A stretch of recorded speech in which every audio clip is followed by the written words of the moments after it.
warahmatullahi wabarakatuh. Perkenalkan, kami calon guru penggerak Angkatan 6 Kota Banjar. Saya sendiri, Meilina Indriani SPD, dari UPTD SD Negeri 2 Hegarsari dengan fasilitator kami yaitu Ibu Fatimah Barkat SPD. Dan pengajar praktik saya yaitu Ibu Nia Kurniasi SPT. Perkenalkan, nama teman saya. Saya Vina Amelia SPD dari UPTD SDN 2 Hegarsari dengan pengajar praktik saya Bapak Haji Dede Darusman SPD MPD. Dan teman saya. Dan saya Tika Sumantika SPD dari UPTD SDN 2 Hegarsari dengan pengajar praktik Bapak Haji Dede Darusman SPD MPD. Baik, pada kesempatan kali ini kami akan melakukan praktik coaching dengan alur Tirta. Semangat dan selamat menyaksikan.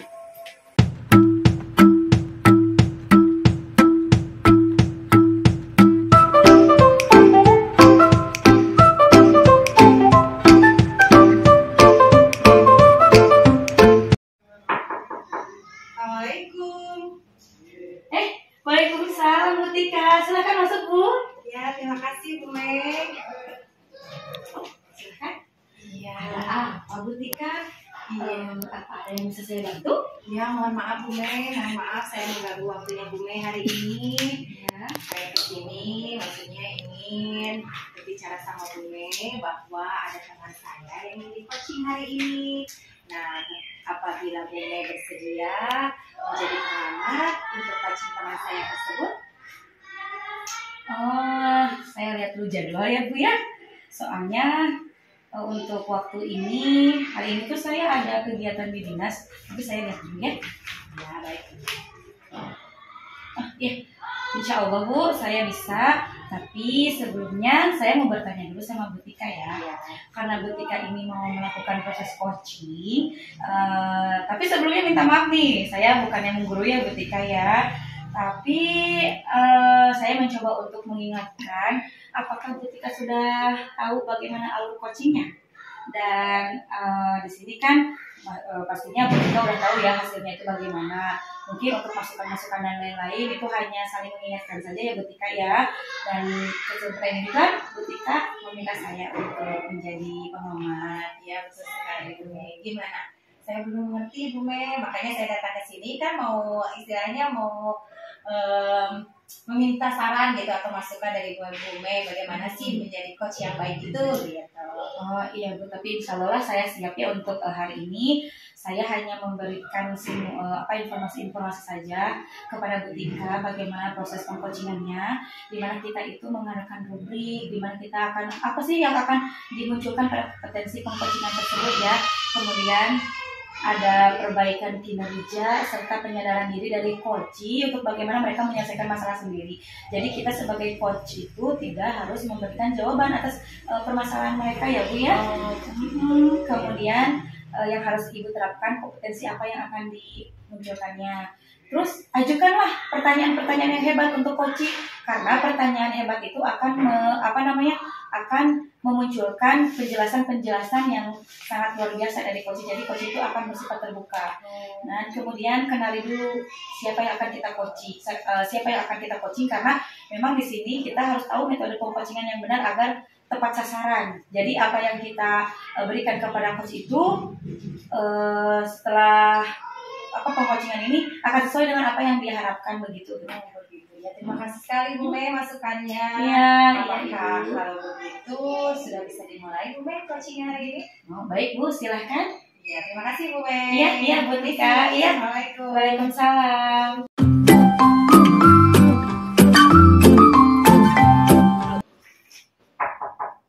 Assalamualaikum Ibu.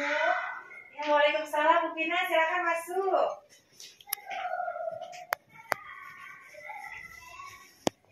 Maaf Ibu mengganggu sedikit waktunya. Saya datang kemari itu ingin sedikit mendapatkan pencerahan tentang permasalahan saya Ibu. Barangkali Ibu Tika dan Ibu pengamat bersedia untuk membantu saya. Ya, silakan Bu Pina, nggak apa-apa ya, santai saja. Tapi sebelumnya saya ingin tahu dulu keadaan Bu Pina. Apakah Bu Pina sehat hari ini? Alhamdulillah, secara fisik saya sehat, hanya saja ada yang sedikit mengganjal di hati saya, Ibu. Ingin sedikit, ya berdiskusi ringan lah dengan Ibu. Iya, baiklah Bu Pina kalau begitu. Nah sebelumnya kalau boleh tahu sebenarnya tujuan apa sih yang ingin Ibu bahas dalam kesempatan ini? Apakah ada masalah yang bersifat pribadi atau misalnya dalam hal pembelajaran? Ya Bu, saya mendapatkan sedikit permasalahan di kelas saya. Saya itu mempunyai 4 orang siswa di kelas saya yang sampai saat ini itu belum bisa membaca, sedangkan kan sebentar lagi itu waktu pas gitu. Jadi saya khawatir sekali kalau mereka itu kesulitan nantinya dalam menghadapi pas, Bu. Oh, seperti itu. Baik Bu Dina. Sebelum lebih lanjut, apakah Ibu merasa tujuan dari permasalahan ini penting untuk kita bahas? Tentu saja Ibu, saya merasa hal ini penting karena ini kan menyangkut tentang kelancaran proses pembelajaran di kelas, di mana nantinya anak kalau tidak bisa membaca, kedepannya akan kesulitan sekali gitu dalam mengikuti pembelajaran. Iya, betul sekali ya Bu Dina ya. Apa yang sekarang Ibu rasakan pada situasi seperti ini? Yang saya rasakan adalah rasa khawatir murid-murid di kelas saya, terutama yang 4 orang siswa itu akan kesulitan nantinya dalam mengikuti pembelajaran, khususnya saat ini dihadapkan dengan penilaian akhir semester. Takutnya mereka tidak bisa mengikuti jalannya pas karena kesulitan dalam membaca. Ya benar sekali ya Bu Pina ya. Tetapi apakah Ibu Pina merasa sudah mempunyai kekuatan untuk sanggup menyelesaikan permasalahan ini? Saya sebagai guru kelas 1 merasa harus mampu, harus kuat dalam menghadapi permasalahan ini karena saya adalah wali kelas di kelas 1, jadi siap tidak siap harus siap Ibu menghadapi semua ini. Nah jika demikian, sudahkah terlebih dahulu Ibu Pina mengidentifikasi karakteristik dan kebutuhan belajar murid Ibu? Kemarin ya Bu, di awal semester 1 itu saya terlebih dahulu itu sudah mengidentifikasi kebutuhan belajar murid, terutama saya itu melihat karakter dari anak-anak murid saya, terutama yang 4 orang itu, mereka itu dilatar belakangi karena kesibukan orang tua yang terlalu sibuk sehingga kurang perhatian dalam belajar di rumah. Oh, seperti itu ya Bu Pina ya.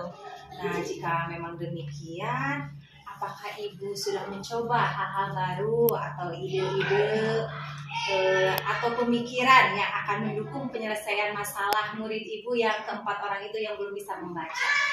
Coba Ibu bisa ceritakan bagaimana strategi Ibu untuk menghadapinya? Di kelas saya sudah mencoba ya Bu ya, salah satunya itu dengan penambahan jam pembelajaran di luar jam sekolah. Jadi setelah anak-anak selesai belajar di sekolah, saya mengadakan jam tambahan di mana difokuskan untuk murid-murid saya yang belum bisa membaca. Jadi mereka itu fokus untuk belajar membaca saja. Itu sudah bagus Bu Pina, sudah sangat luar biasa ya. Merupakan langkah pemikiran yang hebat dari Bu Pina.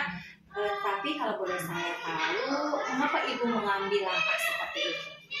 Langkah seperti itu saya ambil adalah agar anak itu bisa fokus dalam belajar membaca, karena kan kalau di kelas itu mengikuti materi ya pembelajaran itu, jadi untuk membaca mungkin hanya sedikit waktunya, jadi saya tambahkan di luar jam pembelajaran sekolah, yaitu untuk fokus membaca gitu. Selain memberikan jam tambahan, apakah ada alternatif lain yang sudah Ibu pikirkan? Bisa Ibu ceritakan? Yang sudah saya lakukan selama ini selain jam tambahan ya, di antaranya itu adalah dengan literasi kelas Bu. Jadi setiap pembelajaran dimulai sebelumnya 5-10 menit saya itu melakukan literasi kelas. Jadi anak-anak membawa buku di pojok baca di ruang kelas untuk dibaca oleh mereka sesuai dengan kesenangan mereka melihat gambar-gambar dari buku-buku gitu. Dengan begitu mereka akan mulai termotivasi untuk membaca. Iya, bagus sekali Bu Pina, luar biasa ya. Langkah yang Ibu ambil untuk ke-4 murid ini yang masih belum bisa membaca ya khususnya. Nah, apakah hal tersebut dirasa Ibu sudah efektif bagi murid-murid Ibu yang khususnya belum bisa membaca? Iya, saya merasa itu salah satu langkah yang dirasa efektif ya Bu ya, karena dengan anak diberikan kegiatan literasi di kelas, mereka akan terangsang, termotivasi yang tadinya tidak mau membaca karena melihat buku-buku bacaan yang menarik gambarnya, jadi mereka termotivasi untuk mengetahui apa sih sebenarnya isi dari buku tersebut. Jadi dengan demikian anak, oh iya saya mau mencoba nih untuk belajar membaca, meminta bantuan ibu gurunya, kemudian saya memberikan bantuan berupa pembelajaran dalam membaca tadi, walaupun baru sampai mengeja lah Bu, belum lancar membaca. Bagus sekali Bu Pina. Nah, lantas bagaimana dengan murid-murid Ibu yang tadi yang khususnya belum bisa membaca? Apakah dengan langkah ini memberikan adanya suatu perubahan atau peningkatan hasil belajar kepada murid-murid ya Bu ya, khususnya tadi nih yang untuk keempat orang murid tadi yang masih belum bisa membaca? Ya, tentunya ada perubahan ya Bu ya, yang tadinya anak tidak mengenal huruf sekarang sudah mengenal huruf. Kemudian sedikit demi sedikit mereka itu sudah mampu mengeja suku kata gitu. Walaupun belum lancar membaca kata atau membaca kalimat, setidaknya mereka sudah mampu mengeja lah per suku kata Bu. Iya, bagus sekali ya Bu Pina, luar biasa. Hal itu sudah memotivasi ya, memotivasi murid-murid Ibu untuk belajar membaca. Nah, jika demikian dalam menjalankan strategi atau ide-ide yang Bu Pina pikirkan itu, apakah ada hambatan? Apakah ada hambatan? Bagaimana cara menyelesaikan hambatan tersebut? Kalau hambatan dari anak, saya rasa tidak ya. Kalau anak-anak kan mengikuti apa yang disarankan oleh Bapak Ibu gurunya. Tapi mungkin kalau hambatan yang datangnya dari orang tua, tentu saja Bu ada dari orang tua murid. Oh, seperti itu. Betul. Nah, sejauh ini hambatan apa sih yang muncul? Dan bagaimana Ibu mengantisipasi hambatan tersebut? Iya. Hambatan tersebut itu saya coba identifikasi ya. Pertamanya itu saya mencoba dengan mengajak berkolaborasi orang tua murid dengan melalui WA grup paguyuban yang sudah dibuat. Saya mengajak orang tua murid bagaimana bekerja sama, karena kan pembelajaran itu tidak hanya dilakukan di sekolah saja, tetapi di rumah pun dengan bekerja sama dengan orang tua itu berusaha untuk menyisihkan sedikit waktunya lah mengajak anak-anak untuk membaca gitu. Jadi ya seperti itu, dengan rutin, kemudian berkesinambungan dan tekun, maka insya Allah peran dari orang tua di rumah itu justru sangat penting. Iya, benar sekali ya Bu Pina ya. Jadi kolaborasi atau kerjasama ya dengan orang tua itu sangat diperlukan ya. Seperti itu, luar biasa Bu Pina ya. Nah, kemudian hal tersebut apakah terus Ibu lakukan dalam pembelajaran, khususnya untuk menyelesaikan permasalahan yang tadi yang berkaitan dengan 4 murid yang belum bisa membaca itu? Nah, bagaimana Bu? Ya saya secara rutin ya Bu, setiap hari melakukan program-program tersebut gitu. Dan kedepannya nanti saya akan lebih rutin lagi, continue dan berkesinambungan untuk menjalankan strategi-strategi yang insya Allah sudah mulai saya terapkan gitu demi kelancaran proses pembelajaran di kelas, khususnya membantu keempat anak tersebut yang belum bisa membaca. Alhamdulillah ya Bu Pina ya. Alhamdulillah, berarti apa langkah strategi pemikiran Ibu Pina untuk keempat anak yang khususnya belum bisa membaca itu sudah sangat luar biasa yang sudah Ibu Pina lakukan. Jadi alhamdulillah ya Bu Pina ya. Nah, jika demikian bentuk tindak lanjutnya nih seperti apa? Tindak lanjutnya ke depannya itu ya berusaha untuk kegiatan-kegiatan yang ketiga itu ya Bu ya, dengan program literasi, kemudian kolaborasi, dan satu lagi dengan jam tambahan akan secara rutin dan berkesinambungan lah dilakukannya gitu. Jadi tidak hanya sebulan sekali, seminggu sekali, tapi lah rutin gitu. Bagus ya, terus lanjutkan ya Bu Pina ya. Bagus sekali. Baiklah Bu Pina, kalau begitu apakah ada hal lain yang ingin Ibu Pina sampaikan? Tidak ada Bu, sudah cukup mungkin semuanya sudah saya utarakan pada kesempatan ini ke Ibu gitu. alhamdulillah ya kalau begitu ya. Semoga ya Bu Vina dengan adanya pertemuan kita hari ini akan memberikan manfaat ya, manfaat bagi kita khususnya dalam terus menciptakan pembelajaran yang lebih bermakna lagi bagi murid-murid kita. Baik Bu Vina, kalau misalnya memang tidak ada lagi yang akan Bu Vina sampaikan, terima kasih. Selamat siang. Wassalamualaikum warahmatullahi wabarakatuh. Waalaikumsalam warahmatullahi wabarakatuh. Terima kasih ya Ibu ya atas waktunya Ibu. Terima kasih. Ya, sama-sama Bu Vina. Saya bisa keluar dulu. Ya silakan Bu Vina. Mangga Ibu.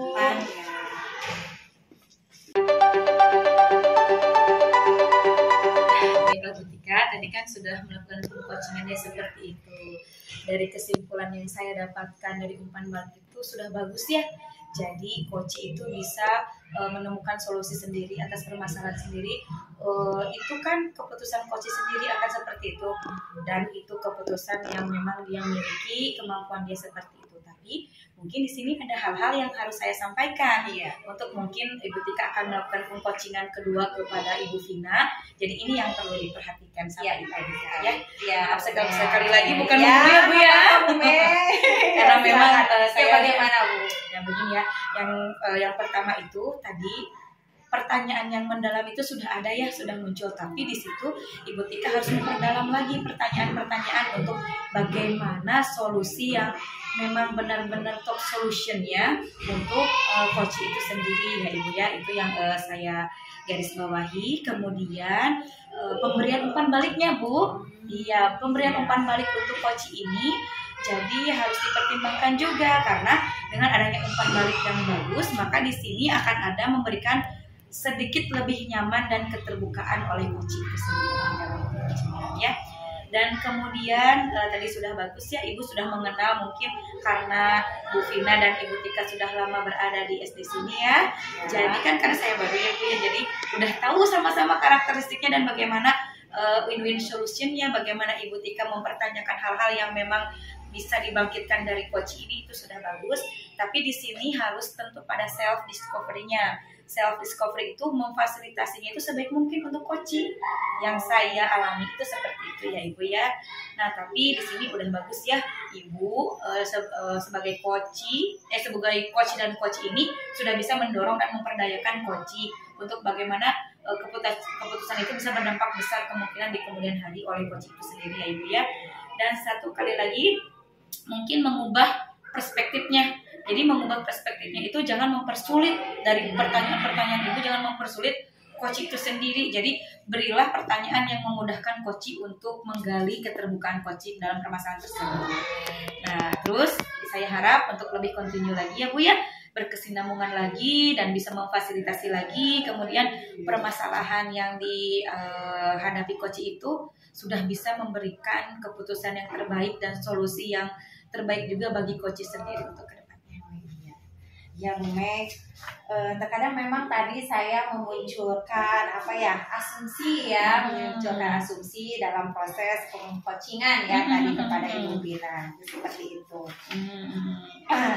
Nah, insya Allah kedepannya Bu Meg, tadi yang masih kurangnya akan saya perbaiki lagi ketika nanti saya melaksanakan pengcoachingan kedua, insya Allah ya. Tapi sudah tepat sekali ya asumsi-asumsi dan pertanyaan-pertanyaan dari yang Ibu Tika lontarkan kepada coach. Jadi sudah bisa menyadari coachnya itu bahwa ada permasalahan dari dalam dirinya, untuk dirinya juga membuka keterbukaan itu, dan solusinya juga dari beliau sendiri. Itu sudah bagus Ibu Tika. Tapi mungkin untuk kedepannya harus ditingkatkan lagi ya. Tapi sekarang nih saya mau tanya, apa sih rencana Ibu kedepannya? Ya, mungkin rencana kedepannya berarti saya harus lebih ada memberikan pertanyaan yang berbobot ya, mungkin seperti itu ya Bu ya, sehingga nanti si coach itu terbuka ya mengungkapkan permasalahannya, mungkin seperti itu ya Bu Mei ya. Mungkin untuk itu terima kasih sekali lagi atas saran dan masukannya. Siap Ibu. Terima kasih banyak, mohon maaf sudah mengganggu waktunya. Gitu ya, sama-sama Ibu. Tidak apa-apa, misalnya nanti Ibu bisa minta bantuan saya juga, tidak apa-apa untuk jadi pengamat lagi ya. Iya, terima kasih ya Bu Mei. Mangga Bu Tika ya. Gitu permisi ya Bu Mei. Mangga Ibu. Waalaikumsalam.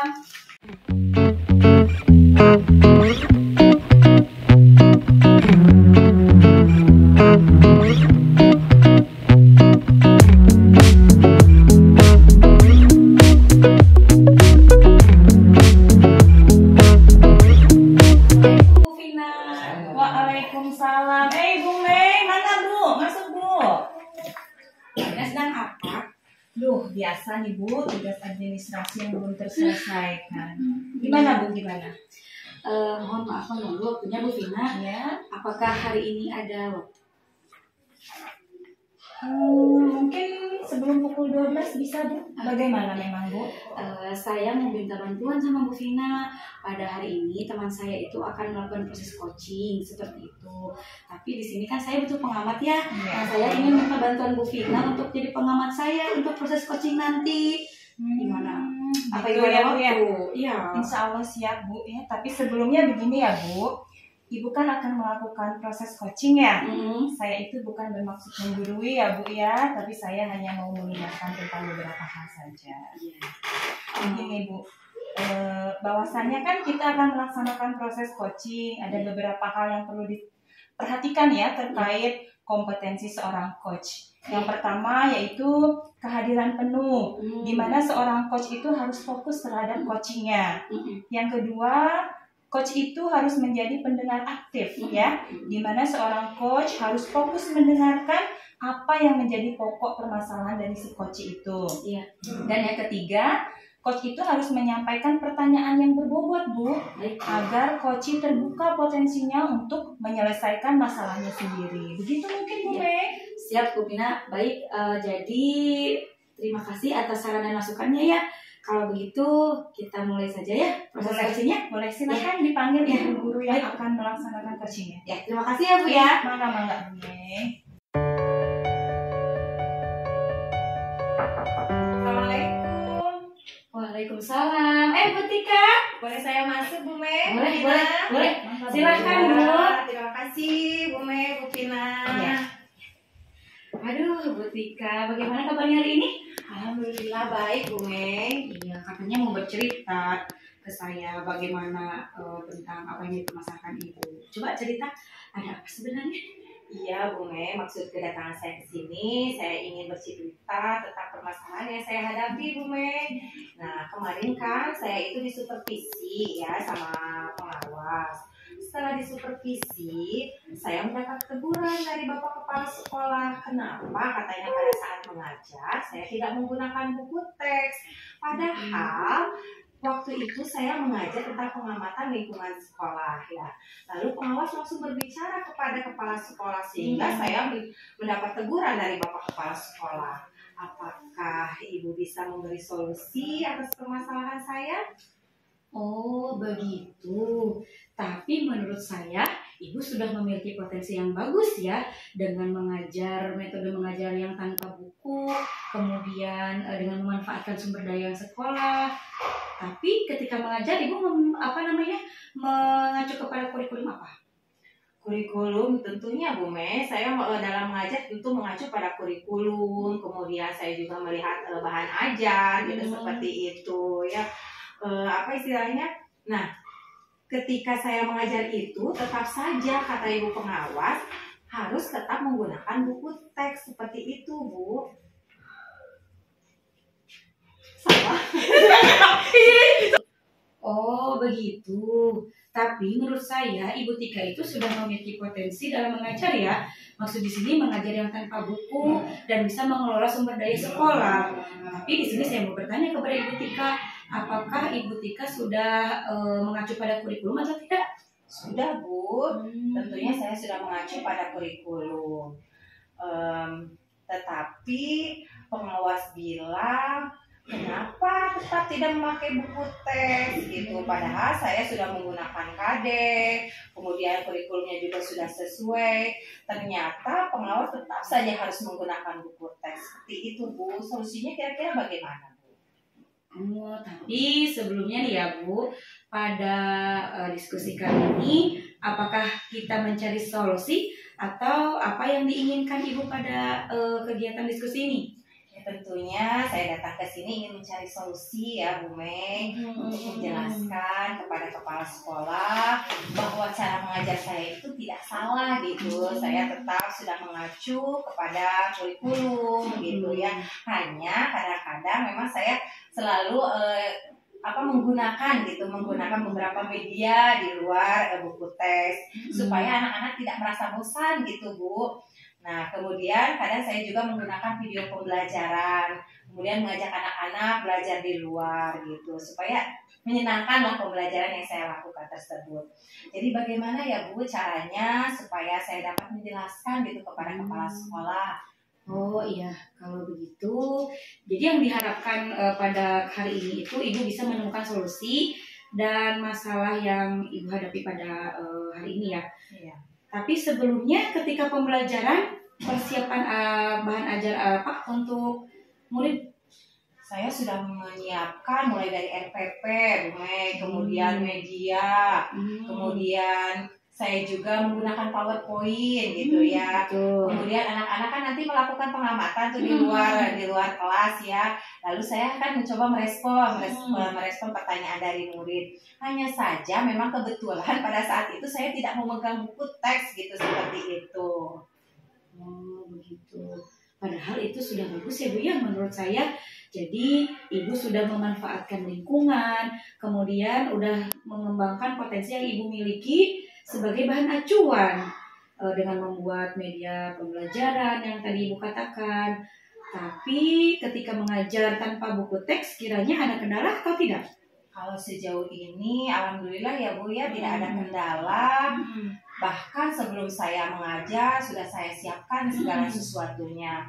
Saya siapkan bahan acuan, saya membuat media pembelajaran, kemudian saya merangkum juga dari berbagai buku, lalu saya sajikan dalam PowerPoint supaya menarik perhatian anak-anak, begitu Bu maksudnya.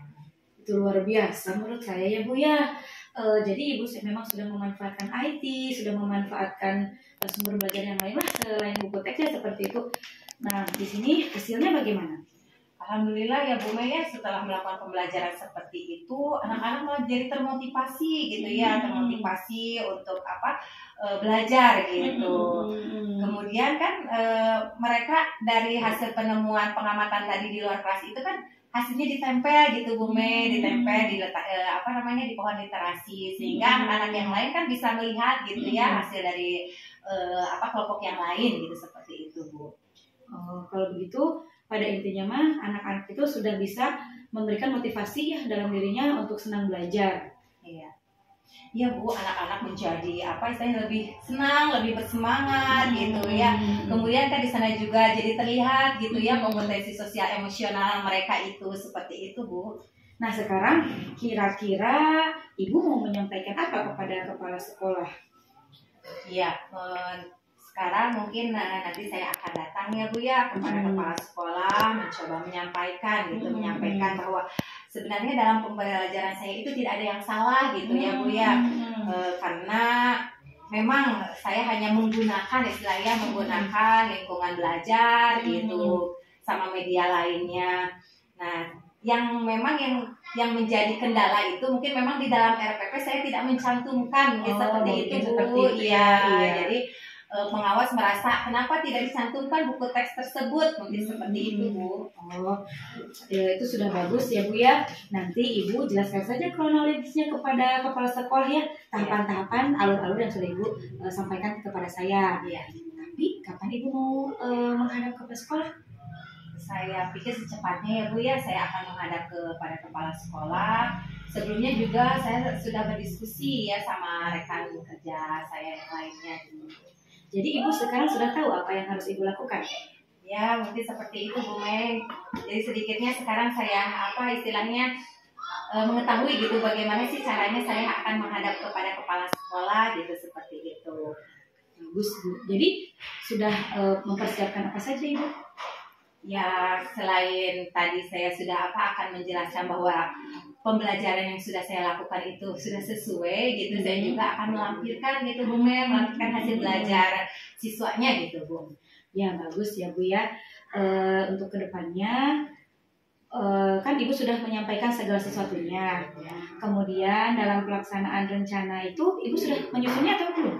Sudah Bu Mei, kebetulan saya sudah menyusunnya, mulai dari nanti akan saya lampirkan RPP-nya, kemudian hasil belajar anaknya juga akan saya lampirkan. Terus ketersusunannya itu seperti apa? Ya mulai dari pendahuluan mungkin seperti itu ya, kemudian hasil belajar anaknya juga saya akan cantumkan, mungkin seperti itu. Hanya saja mungkin saya masih membutuhkan gitu Bu Mei, membutuhkan apa istilahnya mah motivasi gitu ya, motivasi dari rekan sejawat gitu, dukungan bahwa dalam hal ini supaya tidak terjadi kesalahpahaman gitu Bu Mei. Ya betul sekali ya betul. Nah kalau itu semangat ya Bu Tika ya. Semoga saja nanti yang disampaikan Ibu kepada kepala sekolah itu berhasil membuka mata hati kepala sekolah bahwa sebenarnya pembelajaran yang telah Ibu berikan kepada anak-anak itu sudah sangat baik untuk kemajuan murid. Iya, terima kasih sekali Bu Mei. Ya. Jadi dari pertemuan ini ada sedikit rasa lega gitu ya, plong gitu. Sehingga kan kita bisa mencari solusi gitu ya, alhamdulillah dari permasalahan ini. Sekali lagi terima kasih sekali ya Bu Mei atas waktunya. Ya, Bu Tika sama-sama ya. Iya.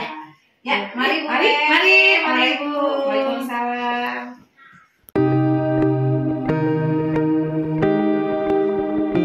Baiklah Bu Mei, setelah tadi saya mengamati proses coaching antara Bu Mei dan Ibu Tika ya, yang telah tadi Ibu lakukan, di mana tujuannya itu sudah sangat baik ya. Coach sudah mampu menyampaikan kepada coachi sebagai pembuka. Namun, saya di sini mempunyai catatan-catatan kecil yang mungkin dapat membantu pengembangan kedepannya lagi seperti apa dalam proses coaching ya. Ya baik. Di sini saya lihat coachi itu dapat menyampaikan tujuan yang hendak dicapai, kemudian dari segi identifikasi pertanyaan, coach sudah bersifat terbuka ya. Mampu mengeksplorasi coaching, memberikan responnya dengan lancar. Kemudian keputusan akhir coach sudah mampu memberikan pertanyaan yang dapat memutuskan suatu pengambilan keputusan mandiri oleh coach ya. Coach dan coachee mengeksplorasi jawaban sehingga menjadi jawaban yang lebih sangat spesifik. Tanggung jawabnya coach membangun komitmen coachee sendiri dapat membuat komitmen secara mandiri. Hanya dalam penyampaian pertanyaan yang berbobot itu saja mungkin yang perlu ditingkatkan lagi, lebih menggali kembali pertanyaan yang dapat mengeksplor secara dalam dari si coachee itu ya Ibu ya. Siap ya, terima kasih Ibu Vina atas saran dan kritikan dan masukannya kepada saya. Insya Allah pada bagian yang masih kurang tadi saya akan tingkatkan lagi dengan cara terus berlatih untuk praktek coaching di kemudian hari ya. Ya, bagus sekali Ibu ya. Terima kasih ya Bu Vina ya atas waktunya. Sama-sama ya. Kalau begitu saya ada kelas, saya pamit dulu ya. Iya, baik. Terima kasih Bu. Iya, semangat ya. Punten, assalamualaikum. Waalaikumsalam Bu Mei.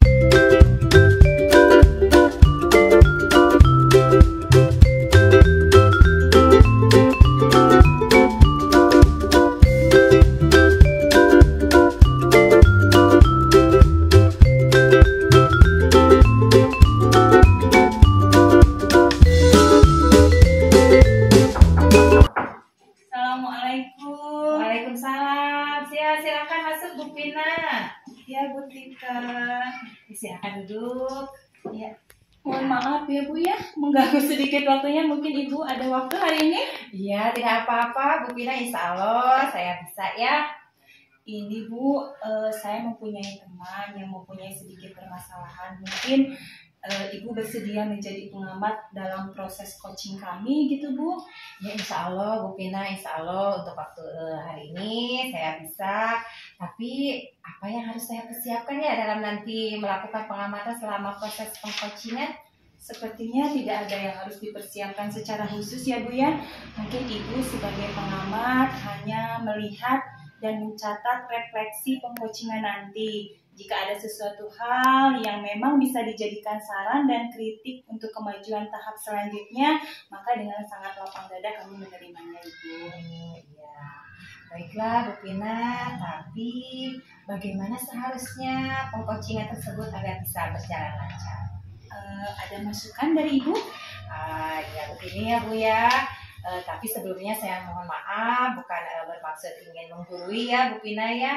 Tetapi memang dalam proses pengcoachingan itu ada sebenarnya ada tiga tahap ya, atau ada beberapa hal yang perlu Ibu perhatikan. Yang pertama itu seorang coach itu harus kehadiran penuh gitu ya, atau full present gitu ya, dimana seorang coach itu harus fokus terhadap coachi gitu, harus benar-benar memperhatikan si coachi. Nah kemudian yang kedua, coach itu harus menjadi pendengar aktif seperti itu, dimana coach itu harus fokus mendengarkan apa yang menjadi pokok permasalahan si coachi. Nah kemudian yang ketiga, seorang coach itu harus pandai menyampaikan pertanyaan. Pertanyaannya yang harus berbobot ya Bu Pina ya, agar si coach tersebut nantinya bisa terbuka gitu, terbuka mengemukakan potensi atau permasalahan sehingga si coach mampu menyelesaikan masalahnya sendiri. Jadi seperti itu ya Bu Pina ya. Baik Bu Tika, terima kasih untuk masukan dan sarannya. Tapi bisa kan Ibu pada kesempatan ini? Ya insya Allah Bu Pina saya bisa. Ya, alhamdulillah, terima kasih Ibu. Nanti saya akan hubungi Ibu kembali. Saya mau panggil rekan saya tersebut. Ya, silakan Bu Pina. Ya. Sama-sama. Terima kasih Bu. Iya, sama-sama Bu Pina.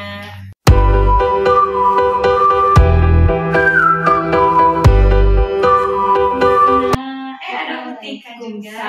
Waalaikumsalam. Ya, silakan Bu. Ya. Maaf ya Bu mengganggu. Tidak apa-apa Bu. Ya, silakan. Bagaimana Bu Mei? Apakah ada yang ingin Ibu bicarakan? Iya Bu, ini untuk kepentingan saya ke depannya.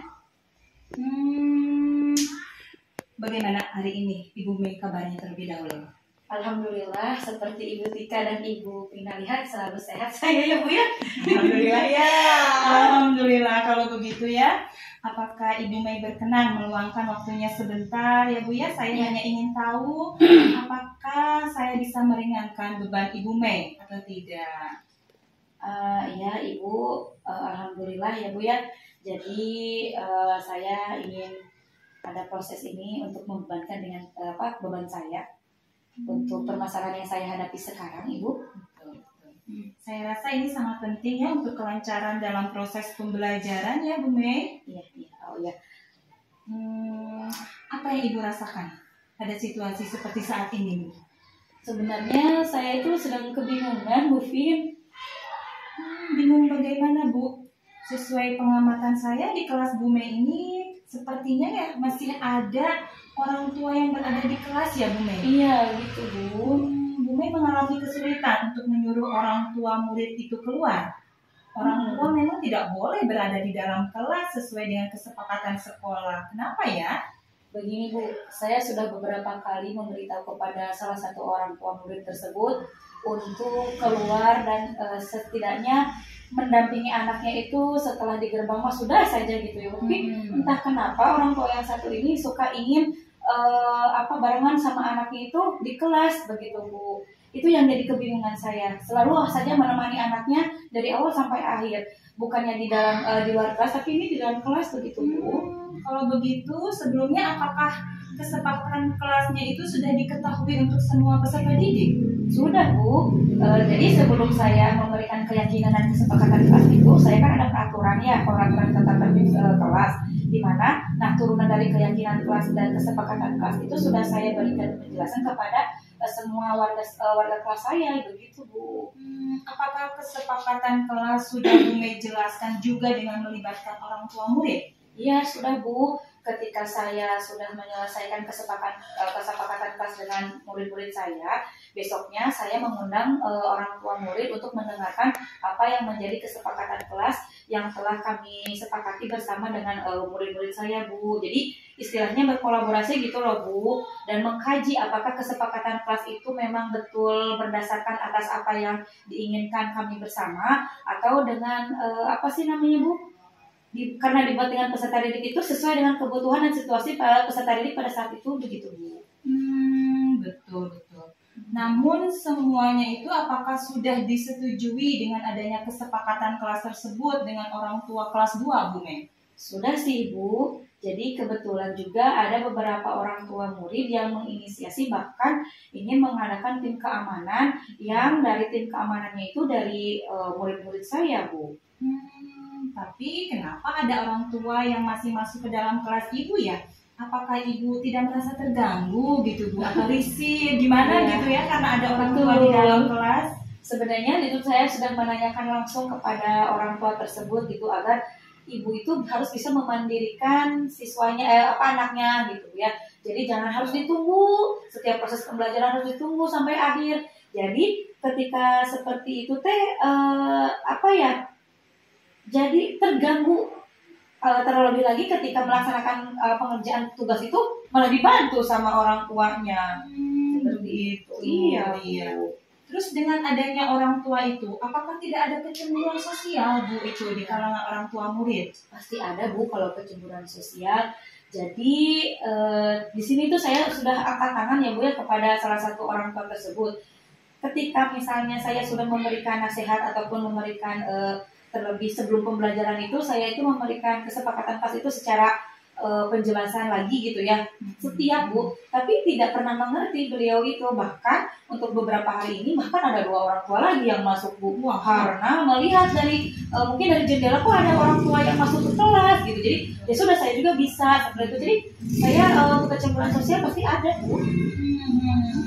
Jadi ibu setiap hari itu seperti rasanya disupervisi ya Bu ya. Kalau saya amati, apa Bu nyaman gitu dengan keberadaan orang tua siswa seperti itu? Ya, saya sering sekali beranggapan kalau setiap hari itu saya sering sekali disupervisi oleh orang tua tersebut gitu, karena memang harus diponcorong gitu ya. Maksudnya terus saja saya itu dilihat bagaimana cara saya mengajar, bagaimana cara saya memberikan nasihat kepada anak-anak lain. Takutnya itu dengan saya tidak berkenan di hati beliau kan nanti akan viral ya Bu ya. Kok seperti ini Ibu Mei gitu. Jadi tentu sekali tidak ada kenyamanan di dalam kelas gitu. Iya. Dari situasi seperti ini, jadi apakah bisa diatasi untuk kedepannya Bu Mei? Mudah-mudahan Bu saya bisa. Iya. Langkah seperti apa yang akan Bu Mei lakukan agar permasalahan ini dapat teratasi? Kemungkinan saya akan kembali mengkaji kesepakatan kelas saya lagi ya Bu ya.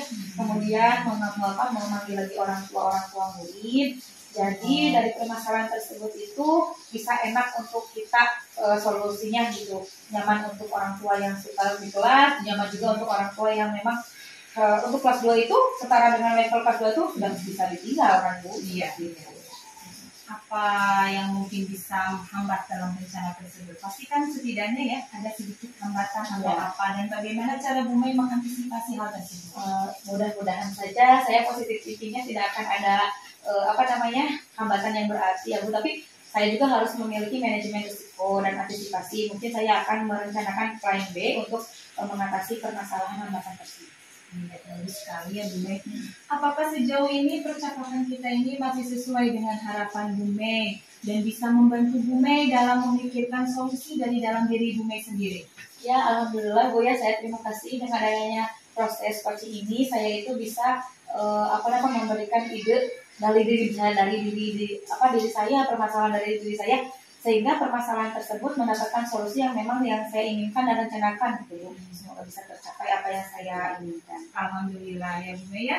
Nah, sekarang dari coaching kita kali ini, coba Bu Mei ceritakan gimana perasaan Bu Mei setelah mengalami coaching kita hari ini. Ya, jadi saya sudah merasa sangat lega ya Bu ya, dengan saya sudah menceritakan apa yang menjadi permasalahan saya, kemudian menyadarkan diri melalui pengcoachingan ini bisa memikirkan solusi yang memang terbaik untuk saya seperti itu. Kemudian sesuai dengan kemampuan saya, banyak ide-ide juga yang mungkin nanti kedepannya nanti saya terapkan bagaimana permasalahan tersebut muncul kembali ya Bu ya, di dalam kegiatan proses pembelajaran, khususnya pada kesepakatan kelas dan yang orang tua yang memang belum bisa misalkan atau memandirikan anak-anak.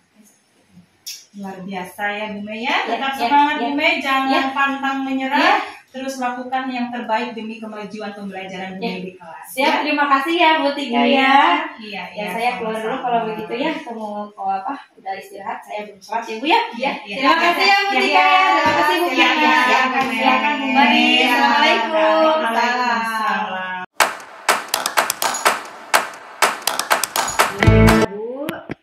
Tadi saya mengamati proses coaching yang Ibu lakukan bersama Ibu Mei ya. Mungkin ada beberapa hal, mohon maaf ya Bu Pina, yang perlu saya sampaikan. Sebenarnya secara umum proses coaching yang sudah Ibu lakukan itu sudah bagus ya Bu ya, sudah sangat luar biasa. Akan tetapi saya harus menyampaikan beberapa catatan kecil lah terkait untuk peningkatan proses coaching selanjutnya. Mungkin yang pertama ya Bu ya, yang harus Ibu tingkatkan itu misalnya Ibu harus lebih mendengarkan aktif gitu ya, harus menjadi pendengar aktif, di mana nanti Ibu bisa meningkatkan lagi dan terus lebih fokus dalam mendengarkan apa yang menjadi pokok permasalahan yang disampaikan oleh coach ya, sehingga nanti kan adanya keterbukaan ya, ada keterbukaan dari si coach itu dalam menyampaikan permasalahannya. Nah, kemudian yang kedua, dalam penyampaian pertanyaan, dalam menyampaikan pertanyaannya itu yang harus berbobot ya Bu Pina ya. Nah, sehingga nanti kan si coach akan termotivasi gitu, termotivasi mencari solusinya sendiri. Mungkin seperti itu ya Bu Pina. Oh iya Ibu, terkadang saya juga memunculkan asumsi dalam proses coaching tadi Bu. Iya betul Bu Pina, tetapi yang sudah saya katakan bahwa proses coaching tadi itu sudah sangat bagus. Nah, sekarang kira-kira bagaimana rencana Ibu ke depannya?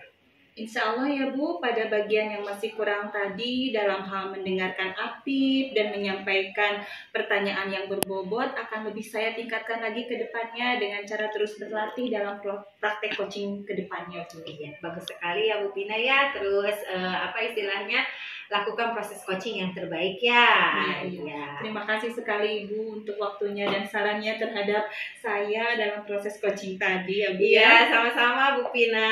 Saya mohon maaf ya Bu Pina. Iya, sama-sama Ibu. Kalau begitu saya mohon pamit ya Bu ya. Terima kasih sekali Ibu.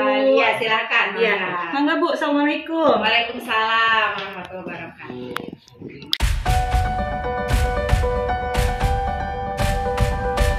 Assalamualaikum warahmatullahi wabarakatuh. Nama saya Tika Simantika, saya dari UPTD SDN. Dalam hal ini, tadi bersama rekan saya sudah melakukan proses coaching. Nah, di mana ketika di sini saya akan melakukan refleksi di mana pada saat saya menjadi seorang coach, menjadi seorang coachee dan juga menjadi seorang pengamat. Nah, ketika saya melakukan menjadi seorang coach, berarti seorang coach itu harus mampu membuat ataupun membuat pertanyaan-pertanyaan yang berbobot kepada coachee, sehingga nanti si coachee itu mampu menemukan solusi dari permasalahan yang dihadapinya. Ketika saya menjadi coachee, nah di sana berarti saya harus menyampaikan apa yang menjadi permasalahan saya dengan pertanyaan-pertanyaan yang diajukan oleh seorang coach, maka si coach tersebut adalah akan mampu menyelesaikan solusi atau permasalahan yang dihadapinya. Nah, ketika saya berperan sebagai pengamat, berarti di sana seorang pengamat tersebut harus mampu memberikan arahan kepada seorang coach agar coach dapat mengetahui apa saja yang harus dilakukan ketika melakukan pengcoachingan kepada coach. Mungkin seperti itu. Terima kasih. Wassalamualaikum warahmatullahi wabarakatuh. Assalamualaikum warahmatullahi wabarakatuh. Nama saya Vina Amelia dari UPTD SDN 2 Hegasari. Pada kesempatan ini saya akan merefleksikan diri saya tentang praktek coaching yang sudah saya lakukan, yaitu mulai dari menjadi seorang pengamat, sebagai coach maupun sebagai coaching. Di awal saya berperan sebagai seorang pengamat ya, di mana pengamat itu harus memiliki asumsi-asumsi yang dapat memberikan motivasi bagi si coach itu dalam proses coaching. Kemudian saya juga berperan sebagai coach, di mana coach itu mempunyai peranan yang sangat penting, yaitu menggali pertanyaan-pertanyaan yang nantinya menjadi sebuah pertanyaan berbobot yang disampaikan kepada coachee, di mana coachee nanti itu harus merasa dirinya itu nyaman dalam menyampaikan segala sesuatu permasalahan yang ada di dalam dirinya. Jadi terbuka, kemudian menjadi lebih menyenangkan, tidak takut merasa dirinya itu seperti sedang dijudge, seperti itu. Kemudian yang selanjutnya adalah saya merasa menjadi seperti coachee ketika proses coaching tadi, yaitu justru saya merasa dengan coach tadi yang dengan pertanyaan-pertanyaan yang dilemparkan oleh dari coach itu, saya merasa justru lebih plong, lebih terbuka. Karena kenapa? Sebagai coach itu memantik saya itu untuk memberikan pertanyaan yang lebih terbuka gitu, menyenangkan, sehingga saya sebagai coach pun tidak merasa diri saya itu sedang dijudge atau apa. Justru saya memberikan jawaban-jawaban yang lebih terbuka, perasaan-perasaan saya terhadap permasalahan-permasalahan yang saya hadapi itu. Mungkin itu saja yang dapat saya sampaikan pada kesempatan kali ini. Terima kasih. Wassalamualaikum warahmatullahi wabarakatuh. Ya, Assalamualaikum warahmatullahi wabarakatuh. Saya Melina Intriani dari UPTD SD Negeri 2 Garsari. Kebetulan saya dengan dua teman saya telah melakukan proses praktek coaching, dan saya akan memberikan perasaan saya bagaimana sebagai bagaimana sebagai coach dan pengamat ya. Pertama saya mendalami peran sebagai pengamat dulu. Di sini saya dari pengamat itu harus benar-benar memberikan asumsi-asumsi yang berbobot kepada coach, di mana nanti akan berdampak besar bagi perubahan-perubahan yang akan disampaikan oleh coach pada coachee. Nah, setelah itu harus melihat bagaimana penilaian-penilaian yang telah akan disampaikan, bagaimana nih dari rubrik penilaian serta kompetensi-kompetensi apa yang akan dimunculkan pada saat pengembangan pelatihan praktek coaching tersebut kepada coach gitu, seperti itu. Dan peran saya terhadap coachee yaitu saya harus benar-benar memberikan keterbukaan kepada apa yang menjadi masalah saya dan memberikan solusi yang terbaik sesuai dengan kemampuan saya, dan harus mendengarkan apa yang menjadi pertanyaan-pertanyaan dari coach ya, seperti itu. Dan itu sangat berat sebetulnya bagi orang-orang yang introvert gitu ya, dimana mereka itu tidak bisa memberikan hal-hal yang memang diberikan kepada coach, coach tersebut akan kesulitan terhadap keterbukaan tersebut. Jadi kita sebagai coach juga harus menyadarkan diri bahwa kita itu perlu bantuan orang lain untuk merubah. Dan perasaan saya dalam peran saya sebagai coach, di situ saya harus benar-benar memperlihatkan kondisi si coachee gitu ya. Karena kondisi coachee itu sangat mempengaruhi apa yang menjadi pertanyaan-pertanyaan yang berbobot yang telah si coach itu sampaikan kepada coachee. Jadi harus melihat bagaimana pengenalan karakteristik, bagaimana metode setelah kita mengenali karakteristik coachee, si coach itu bisa memberikan metode-metode yang baik untuk pemahaman, apalagi memberikan pertanyaan-pertanyaan yang berbobot kepada coachee agar keterbukaan itu muncul, dan akhirnya coachee bisa memberikan solusinya sendiri untuk kemampuannya sendiri dan bagi perubahan dirinya sendiri ke depannya. Terima kasih.